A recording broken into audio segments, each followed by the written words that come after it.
What are the implications of the Vassal hard fork? Like, what can we see going forward on the network that'll be indicative of what just happened? So Vassal was a natural continuation of what was started with Alonzo. So Alonzo was a very conservative hard fork, and it brought the extended UTXO model and Plutus to Cardano, but it didn't bring a lot of extended functionality like reference inputs or these types of things.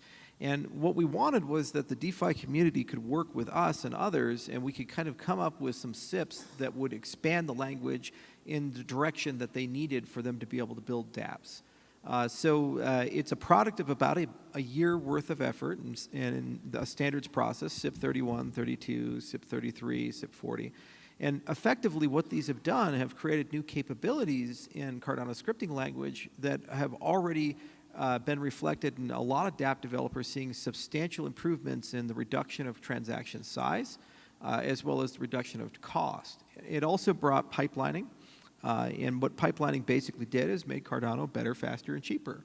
So these two things together were a very significant upgrade, and what's going to happen is a huge wave of people building on Cardano are going to be able to take advantage of that and ultimately have an easier time writing dApps and applications. So if you zoom out, it's not a big deal. It's just an iterative, natural improvement to things, but very locally, it's the threshold upon which a lot of projects were waiting to launch. And so it's very exciting from an ecosystem viewpoint. Right, and this hard fork had more community input than the other ones, correct? Tremendously so. In fact, it was the community that needed and demanded these capabilities and features, and it's just an example of an iterative instead of a revolutionary roadmap. So things like Ouroboros or extended UTXO are completely new innovations, and what ends up happening after you introduce them is that there's a collection of things you guessed right on, some you didn't guess so right, and some unfinished business. And the point of things like Vassal is to basically clean those things up and make it better for everybody. And then if you know you've done it right, if you look 3, 6, 9 months later and you have a lot more chain traffic, a lot more dApps, and ultimately a happier community.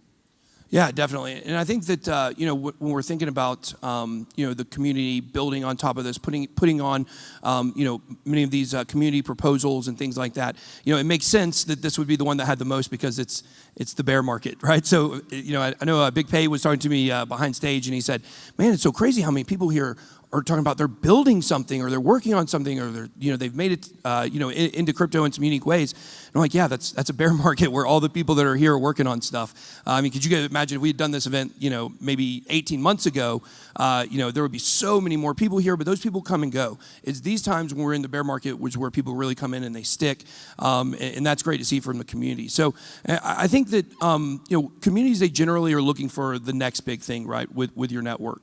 So we have the Vassal hard fork to look forward to. That's over. That's done. What is kind of the next stage of the roadmap that will possibly get people excited? Well, 2 eras have started concurrently, the Basho era and the age of Voltaire. So in November, there's going to be a very aggressive outlining of what Voltaire needs from our view, and then obviously the community fills in all the details. Now, Basho is just about better, faster, cheaper, so that true scale. And there's a lot of different ways to cut that up. Input endorsers is one, Mithril is another, Hydra is another, sidechains is another, and just continued improvements in things like diffusion pipelining and iterative improvements in the software. So both of them are being built concurrently, which is expensive and time-consuming, but there's good people on both sides. And then there's also a lot of cleanup, partial delegation, something I've asked for years and years and years, and it shows you I'm not king of the world because we still don't have it. But hopefully that'll come in place sooner rather than later. And then other things about improving the level of decentralization with stake pools, and so some parameter changes, some fundamental changes to that model, and then also technology like Conclave I think will help tremendously. So there's no silver bullet to any of these things. It's just good old-fashioned hard work.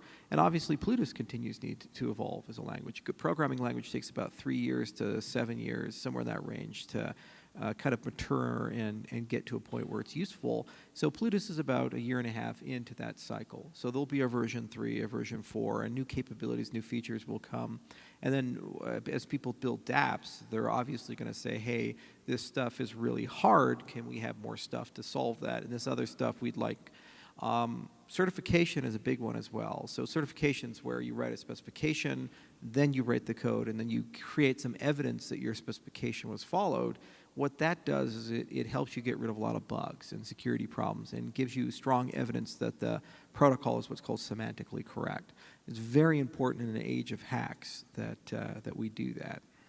Yeah, absolutely. And I want to come back to the ecosystem in a little bit. Some of the projects that are being built on Cardano, the Cardano NFTs. How many of you guys own Cardano NFTs?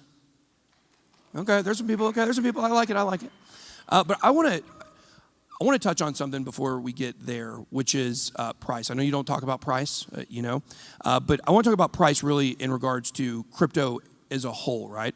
Because I'm sure that almost every single person in here who came in this room, the idea of the price and making money with different projects, like at some point it came to your mind. If it wasn't 100% why you came in, obviously in a bull market that number is much higher. But when you look at the hard fork just occurred, traditionally we had seen price of Cardano go up a little bit around, sometimes massively around those forks. The question is, we didn't this time, right? Obviously. The question is, what connection do you see, not with Cardano, but what connection do you see with price speculation and use case and users on a network? Do you think we're at a point where we're going to see that have some correlation? Because we haven't really seen that so far. Well, it's kind of silly to think that cryptocurrencies are divorced from the macroeconomic reality of the world. The stock market's down $9 trillion. Russia is deploying nuclear weapons to their western border. There's crazy stuff going on in supply chains around the world. There's all kinds of geopolitical issues. U.S. economy is not as strong as it used to be. It's a tough time. It's a recession, and we're still dealing with the hangover of COVID. Well, I think Joe Biden said it wasn't a recession.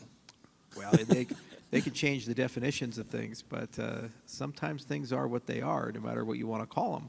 So this non-recession recession is pretty devastating for a lot of people, and we're still dealing with the consequences. We just lived through the largest wealth transfer in American history between the small businesses and poor to the wealthy, and that's going to cause a lot of problems. So crypto, I thought, would be counter-cyclic and would be a safe harbor for people to store wealth in. Unfortunately, people tended to treat crypto like a risk asset to shell off when macroeconomic conditions deteriorate. Part of that was because of the institutional participation, and part of that was also that we had a bull market which was blatantly irrational. Everything had a $10 billion valuation. You got pictures of bananas as NFTs selling for $1 million. It's not realistic or feasible.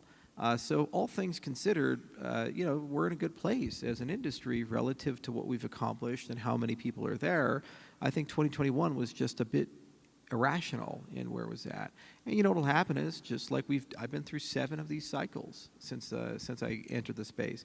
It's build a bear. It's a bear market, so you build in it, and then a few years later, you get back to a bull market. So I don't tend to worry about the cycles. I do tend to worry about the U.S. dollar. We're at over $30 trillion in debt. Unfunded liabilities are over $100 trillion now.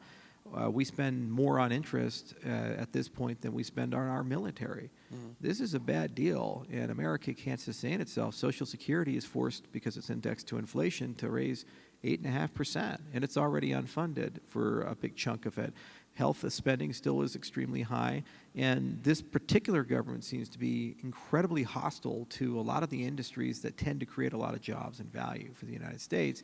And they have this fantasy that all these new businesses will just magically materialize to replace it, when they've made it in many ways a very uncomfortable environment to start new businesses. Just look at the cryptocurrency industry and how we've been treated by some of the regulators. It's like, okay, well, you're welcome for the multi-trillion-dollar business. I guess we could take it to Singapore or something.